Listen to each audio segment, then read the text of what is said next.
Sam's Tower, one of the most expensive condos in Da Nang. But is the juice worth the squeeze? Today, I'm touring 3 apartments on different levels and at different price points to find out. I'll also check out the amenities, so if you're a retiree or an expat with a bigger budget, this one is for you. We are here at Sam Tower. This place, I have heard about it before. I've actually seen this on YouTube a few times, so I'm pretty curious to check this one out. It is a bit more quiet around this end. You've got a bit more space out on this side of the river, bit more air, bit more breathability. But maybe that's going to detract on how nice it actually is to live here, because I don't know how the amenities are going to be in this area. One thing I've noticed is there's a coffee shop and a mini mart in the bottom.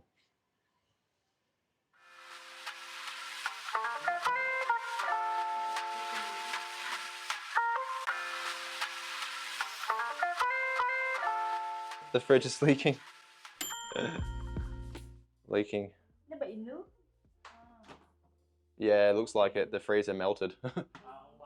Everything included, right? All the included?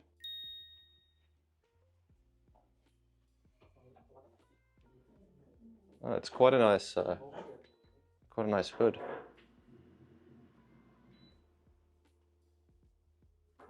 Three-burner stove. I'll just show the bedrooms first.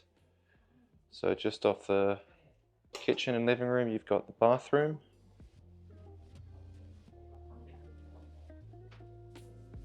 High rain shower. And the washer and dryer in here.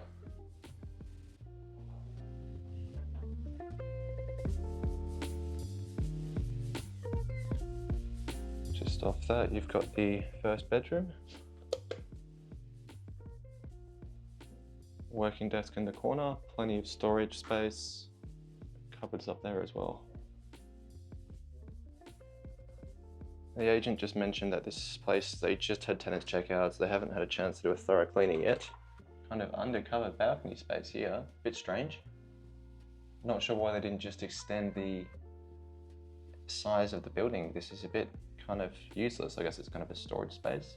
You can open that window, but yeah, not really sure the purpose of this.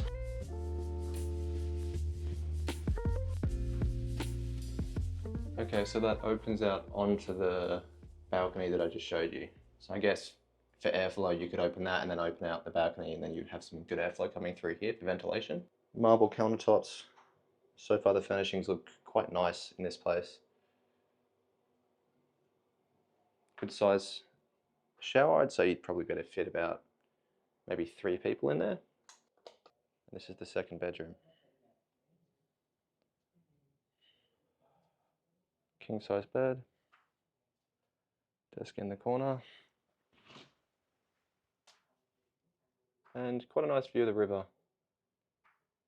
Now, if you saw my previous video where I toured Panoma, if you haven't, I'll put the link up here. You would have seen that the windows are very dirty.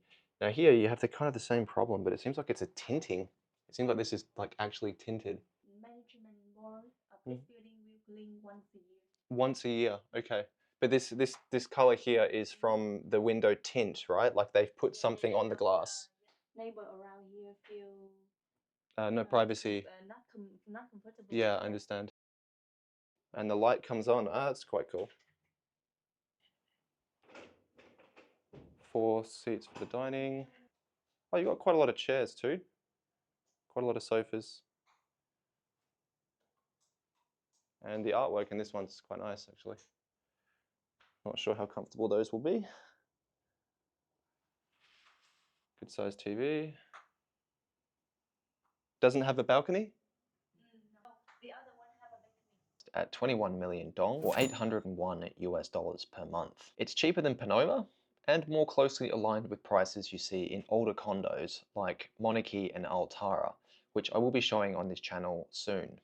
Still, with no balcony and tinted windows, I reckon you're better just paying a bit more money to stay higher up. The luxury life is not for you? No worries, there will be plenty of ultra low budget properties coming soon to the channel, so make sure you've subbed and hit the bell so you don't miss those.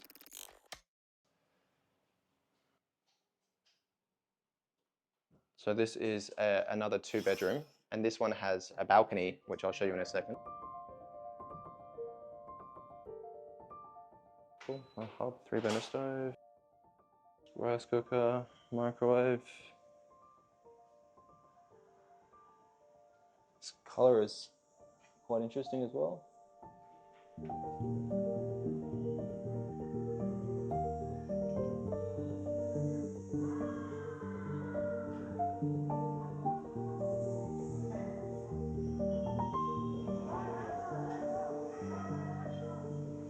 Yeah, this one has a much nicer view.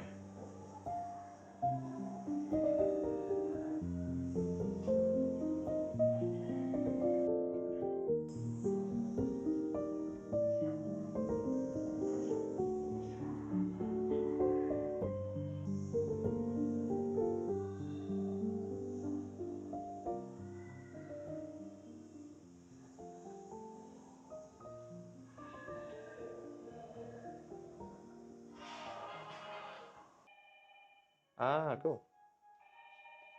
Ah, nice, yeah. It's a doorbell.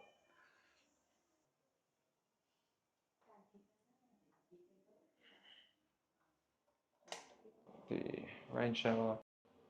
Height's definitely not going to be a problem here. I reckon you could probably fit about 3 or maybe 3 people. The shower seems a bit smaller than that corner one.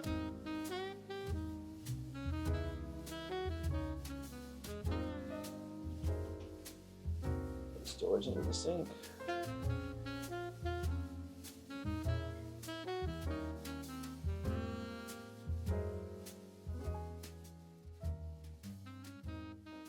So similar design, but slightly different. You've got the desk built into the wall there, next to the wardrobe and some kind of cupboards above it. Queen size bed in this room, not a king size. I guess that's just because the size is a bit smaller. One thing I have noticed about this building already is that there are thousands of places to charge your devices, which is always really handy. And that's centralized AC. Bit of a mark on the wall there. What's that? Second balcony. Oh, this one actually opens. That's much better. Okay. So this is mainly to store the washer and dryer. It might be quite hard to get your clothes in there. I don't really know if they thought about that. But it's open at least at the back, which I think is really good for natural light and just creates airflow. I can already feel the airflow just coming through here. It's much less stuffy than that last apartment.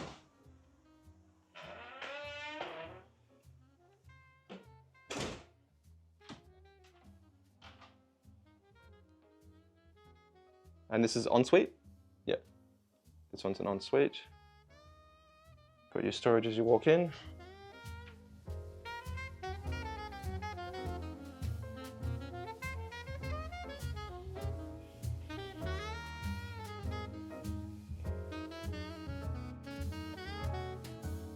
And then that window actually opens onto the balcony, so you get direct airflow just opening that.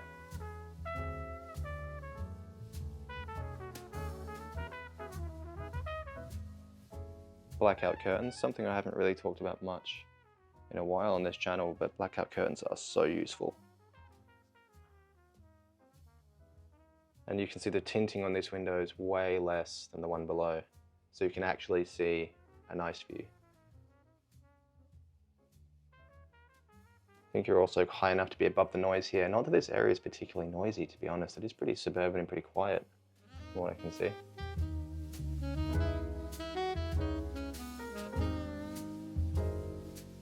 This one is how much? 34. 34. 20. Oh, 24. Yeah. I have one bedroom, 2 bedrooms. Okay. 23 floors. Before I show you the most expensive apartment I tour in this video, let's have a quick look at the amenities, which includes a pool, gym, cafe, and sauna.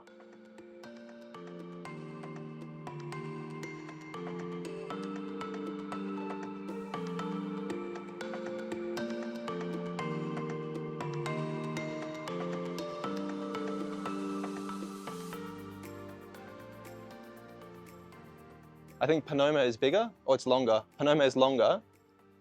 It is. the land is same, but swimming pool in Panama feels very narrow. Seems to be standard procedure that the amenities in these luxury condos in Da Nang are an extra cost.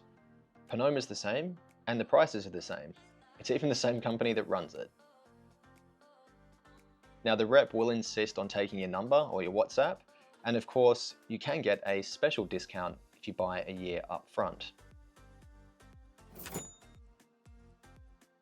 Personally, I think it's a complete scam to have to pay a private company to use the amenities in the building where you're renting, but what do you guys think? Let me know in the comments. A little coffee spot. Oh, it's kind of under construction a bit. All right, that's a good idea. Outdoor space to drink a coffee.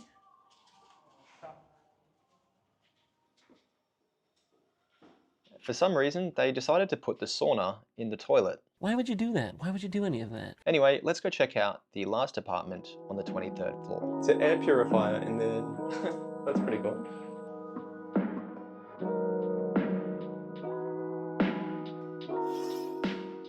I realized that I forgot to show the storage below the counters for the other apartments. There was a decent amount of space, plenty for all your kitchen utensils and pots and pans.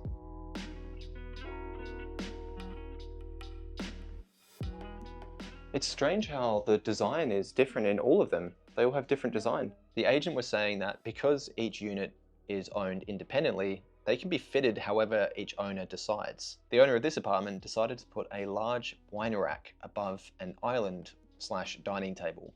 Nice idea, but the space was way too small to execute it effectively, and it just made the whole room feel really small.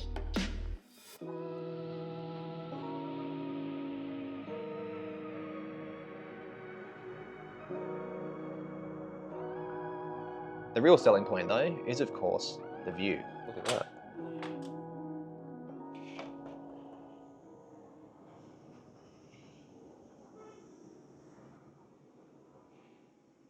An ocean view and mountains in the background.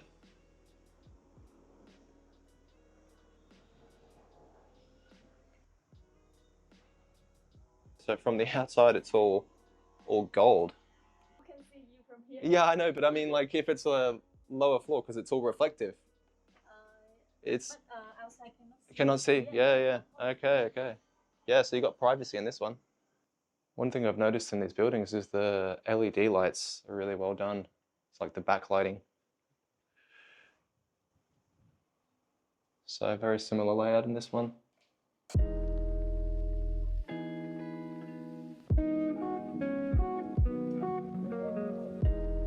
Storage in there too.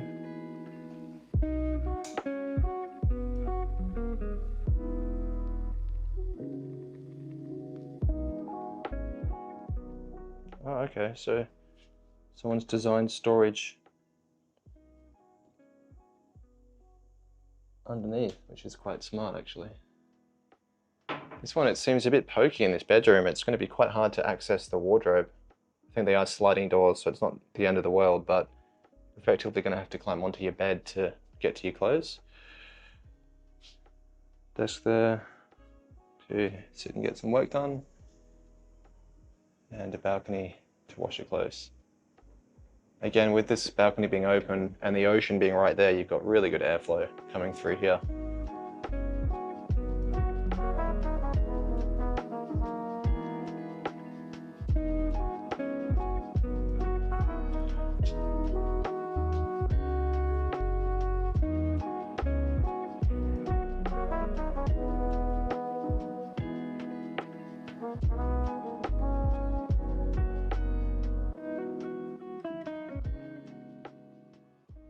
And king size bed. Even though it was the most expensive, this one seemed smaller. The bedrooms especially were more cramped. Now, it may have just been the fact that the owner shoved in more furnishings because the floor plan was the same size. I think even with nicer finishings, it's definitely not worth the extra money, and you may as well take the one a few floors down. If you guys are curious to see more apartments in other places in Da Nang, maybe further along the peninsula, let me know, because I've actually never been up there, and I am curious to see what kind of properties you can find. This one was 27 million dong, or $1,030 per month. Would you pay that? When you factor in that electricity, water, and of course the gym and pool downstairs cost extra, it starts to look overpriced in my opinion. Got a billiards club, a boxing and Muay Thai gym, a little Vietnamese cafe there. There was a few amenities close by, but there is an absence of cafes and restaurants at this end of Hai Chow, so you would need to jump on a motorbike or get most of your food delivered. On the next episode, I'm back to touring more low-cost and mid-range apartments, so if the luxury life isn't for you, you may get more value from that. Don't want to wait? Watch one of these 2 apartment hunting videos popping up on your screen now. Hey, Doc. Oh, on to the next one.